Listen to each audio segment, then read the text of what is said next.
Hi అండి. ఈరోజు blog ఏంటి అంటే నా baby bye TIFFA scan report, అలాగే బేబీ గర్ల్ టిఫా స్కాన్ రిపోర్ట్‌లో ఏమేం డిఫరెన్సెస్ ఉన్నది. ఇద్దరు బేబీస్‌కి టిఫా స్కాన్‌లు సేమ్ ఉన్నాయా లేదా ఈ వీడియోలో అయితే మీకు ఎక్స్‌ప్లెయిన్ చేస్తాను. వీడియో అయితే స్కిప్ చేయకుండా ఎండ్ వరకు చూడండి. అలాగే ఫస్ట్ టైం మన ఛానల్ చూస్తున్నట్లయితే ప్లీజ్ సబ్స్క్రైబ్ చేసుకోండి. అండ్ ఇంక ఇక్కడ వచ్చేసరికి మనకేంటి అంటే బేబీ బాయ్‌కి ప్లజెంటా వచ్చేసరికి పోస్ట్ ఇయర్ ఉంటే బేబీ బాయ్ పుడుతుందనేసి నమ్ముతూ ఉంటాం కదా. ఇక్కడ వచ్చేసరికి నాకు ప్లజెంటా బేబీ బాయ్‌కి anterior and upper segment grade 2 maturity ఉంది. అండ్ నెక్స్ట్ వన్ వచ్చేసరికి ఇది బేబీ గర్ల్‌ది. బేబీ గర్ల్‌కి వచ్చేసరికి placenta anterior and upper segment grade 1 ఉంది. సో ఇక్కడ సేమ్ ఉంది ప్లజెంటా వచ్చేసరికి బేబీ బాయ్‌కి. బేబీ గర్ల్‌కి వచ్చేసరికి ప్లజెంటా సేమ్ ఉంది. ఇక్కడ ఓన్లీ బేబీ బాయ్‌కి గ్రేడ్ 2 ఉంది. బేబీ గర్ల్‌కి గ్రేడ్ 1 ఉంది. అంతే, పెద్ద డిఫరెన్స్ ఏం లేదు. బట్ నాకు ఫస్ట్ బేబీ బాయ్ పుట్టేశాడు. నెక్స్ట్ వచ్చేసరికి బేబీ గర్ల్ పుట్టింది. అండ్ నెక్స్ట్ వచ్చేసరికి ఫీటల్ హార్ట్ రేట్. ఇక్కడ బేబీ బాయ్కి వచ్చేసరికి fetal heart rate 156 beats per minute ఉంది. సో మనకి 140 బిలో ఉంటే బేబీ బాయ్ పుడుతుంది అనేసి మనం నమ్ముతూ ఉంటాం కదా.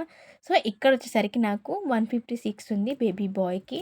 అండ్ నెక్స్ట్ బేబీ గర్ల్కి ఫీటల్ హార్ట్ రేట్ 150 ఎబోవ్ ఉండాలి అంటాం.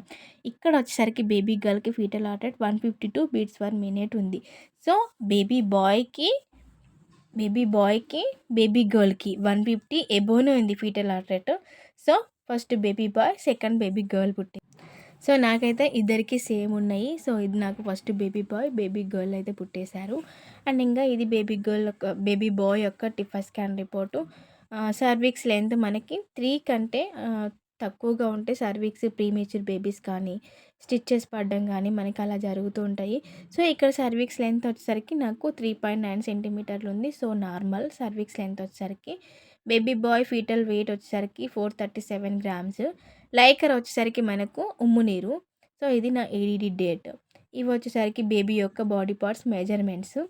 నేను స్కాన్ చేయించుకున్నప్పుడు బేబీ బాయ్ది టిఫా స్కాన్. బేబీ యొక్క ఏజ్ వచ్చేసరికి 22 వీక్స్ 0 డేస్. ఇక్కడ బేబీ గర్ల్కి టిఫా స్కాన్ చేయించుకున్నప్పుడు బేబీ యొక్క ఏజ్ వచ్చేసరికి 21 వీక్స్. అండ్ ఇంకా మనకి ఏం ప్రాబ్లం ఉన్నా బేబీకి ఇంప్రెషన్లు అయితే ఇస్తారు. సో బేబీ బాయ్ది అయితే నాకు ఏం ప్రాబ్లం అయితే లేదు. సో అంత నార్మల్ అని అయితే ఇచ్చేశారు. సో ఇవి వచ్చేసరికి బేబీ బాయ్ యొక్క పిక్స్. సో అంతే, ఇదైతే బేబీ బాయ్ రిపోర్టు అంతా నార్మల్ ఉంది. సో ఎలాంటి ప్రాబ్లం అయితే లేదు. ఇది వచ్చేసరికి బేబీ గర్ల్ యొక్క టిఫా స్కాన్ రిపోర్టు. ఇంకా ఇదంతా మనకంతా తెలిసిందే కదా, బేబీ యొక్క బాడీ పార్ట్స్. సో మనకి టిఫా స్కాన్ నార్మల్గా 18 నుంచి 22 వీక్స్ లోపు అయితే చేస్తారు. సో మనకి టిఫా స్కాన్లో ప్రతి ఒక్క బాడీ పార్ట్స్, బేబీ యొక్క ఆర్గన్స్ అన్నీ హెల్తీగా ఉన్నాయా లేవా అన్నీ ప్రతి ఒక్కటి చూస్తారు.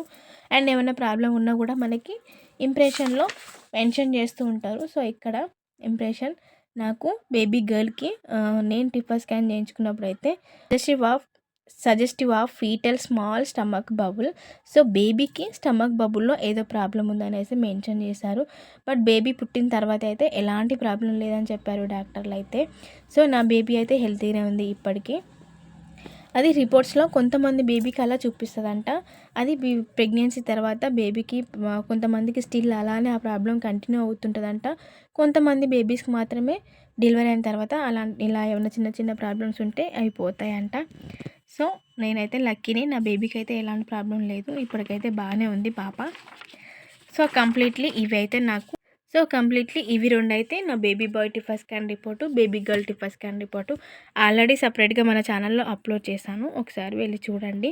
సో మీకేం పెద్ద డిఫరెన్స్ అనిపించిందో కూడా కామెంట్ సెక్షన్లో కామెంట్ చేయండి. అండ్ మన ఛానల్ అయితే సబ్స్క్రైబ్ చేసుకోవడం మాత్రం మర్చిపోకండి. ఇంకా ఈ రిపోర్ట్లో మీకేమన్నా నేను రాంగ్గా చెప్పినా కూడా కామెంట్ చేయండి, అండ్ నేను సరి చేసుకుంటాను. నాకు కూడా ఏదన్నా తెలియని ఉంటే తెలుసుకుంటాను. సో ఈరోజు బ్లాగ్ అయితే ఇంతే.